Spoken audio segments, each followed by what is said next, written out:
যারা গণতন্ত্রকে ধ্বংস করেছিল তারা নির্বাচন বানচালে চক্রান্ত করতে পারে, সেগুলো সরকারকে মোকাবিলা করতে হবে বলে জানিয়েছেন বিএনপির সিনিয়র যুগ্ম মহাসচিব রুহুল কবির রিজভী। সকালে নির্বাচন ভবনে ইসি সচিবের কাছে 2024 সালের পঞ্জিকা বছরের অডিট রিপোর্ট জমা দেওয়ার পর এসব কথা বলেন বিএনপি সিনিয়র যুগ্ম মহাসচিব। গেল বছরে দলটির আয় 15,65,94,842 টাকা। আয়ের বিপরীতে ব্যয় দেখানো হয়েছে 4,80,04,820 টাকা। এ সময় রুহুল কবির রিজভী বলেন, অতীতে মেরুদণ্ডহীন লোকদের ইসিতে নিয়োগ দিয়ে কারচুপির নির্বাচন করেছে আওয়ামী লীগ। বর্তমান ইসি সুষ্ঠু নির্বাচন করবে সেই প্রত্যাশা করে বিএনপি।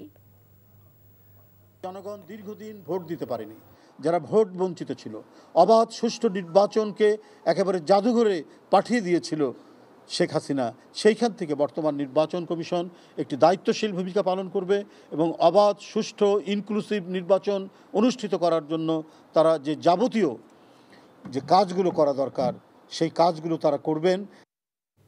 বান্ডেল থাকলে প্রতি সেনমানিতে টাকা বাঁচবে। বিকাশ সেনমানি বান্ডেল কিনে জিতুন প্রতি লেনদেনে।